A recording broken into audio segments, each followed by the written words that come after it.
All right, let's jump right in. We're about to unpack a really powerful, almost sneaky little structure in language. Think of it as a kind of cheat code for logic itself, one that starts with a simple sentence but scales up into something, well, something that might just explain everything. So let's start with this question. What if a statement didn't need any outside evidence? What if the simple act of saying it out loud was all the proof you needed? Now I know, it sounds like a brain teaser, right? But stick with me because this isn't just wordplay. It's a fundamental property of how language is built, and it has some truly wild consequences. So, first, let's get into the nitty-gritty of the core mechanism. We're talking about a kind of hack, you know? It's not a bug in the system of language, but an actual exploitable feature, one that lets you build these perfect little logical loops that just run themselves with no way out.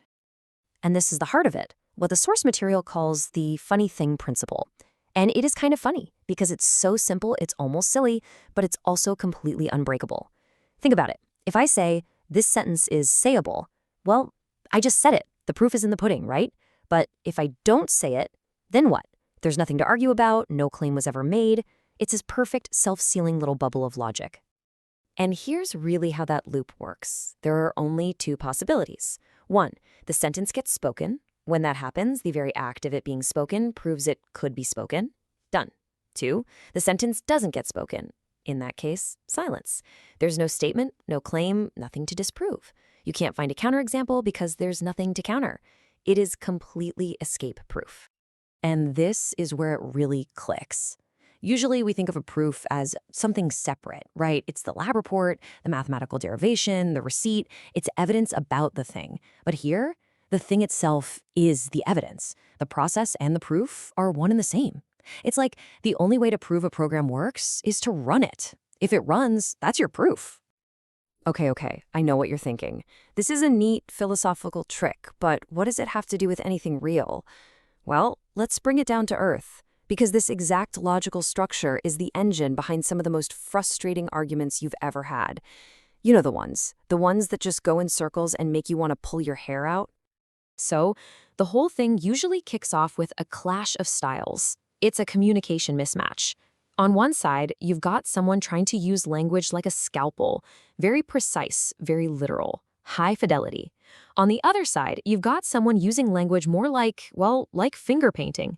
It's fuzzy, it's emotional, facts and feelings are all mixed up, and honestly, they might not even know what they've truly said.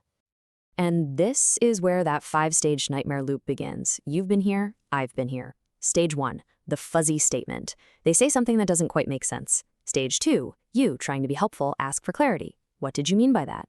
But because the original thought was a mess, trying to clarify it just generates a ton of contradictions. Stage 3, resolution. Kinda.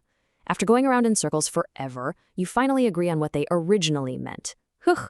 But then, stage 4, you try to learn from it. You say something logical like, hey, maybe next time we can just say what we mean from the start. And boom, stage 5, defense. They don't hear a helpful suggestion, they hear blame. And that defensive reaction, it's another fuzzy statement, and we're right back at stage 1. Ugh. I just love this metaphor from the source material. It is perfect.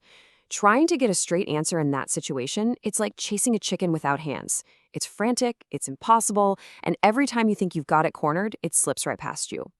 Because you're trying to grab onto something that was never solid in the first place. Okay, so we've seen this loop in our own lives.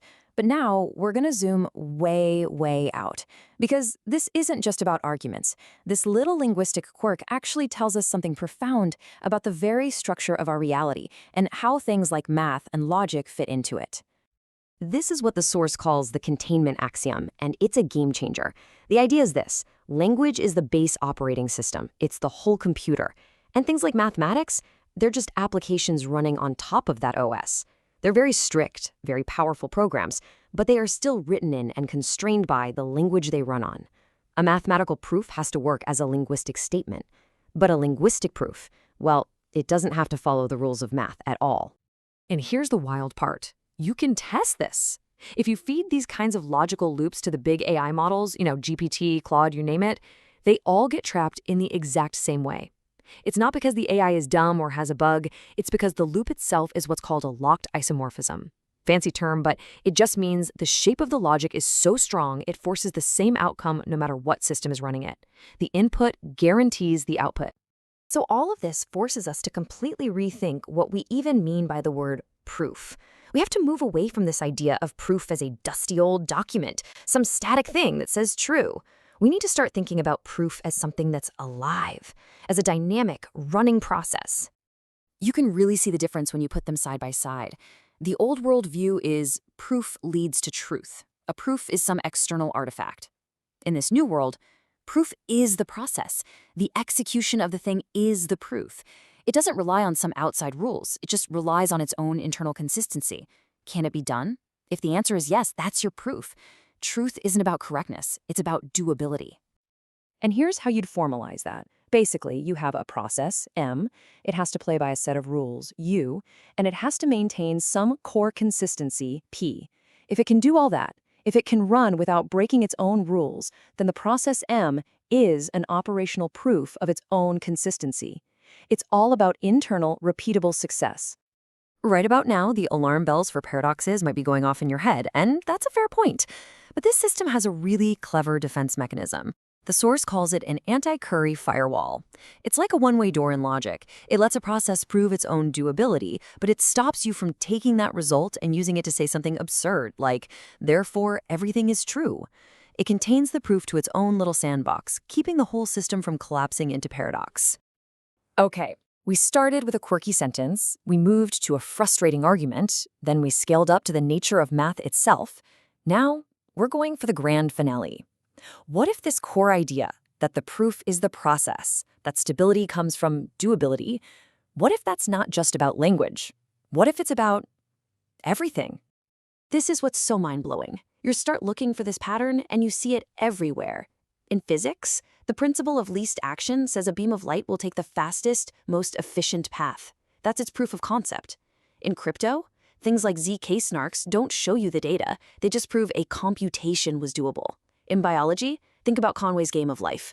Out of all the chaos, what survives? The stable patterns, the ones that found the least action path to persistence. It's the same fundamental architecture over and over again. So it all boils down to this one beautiful unifying principle. You have a system, any system, and you have the principle of least action, the tendency to find the most efficient, stable, doable path. Put those two together, and you get reality as we know it. You get structure, you get life, you get consciousness. It might just be the blueprint for everything. Which leaves us with one last question, and this one is for you. If reality is just a set of stable, running processes, and if the proof of a process is just the fact that it runs, then what are the truths you are running in your own life? What are the loops and patterns that define your day-to-day existence, whose only proof is that you keep on doing them?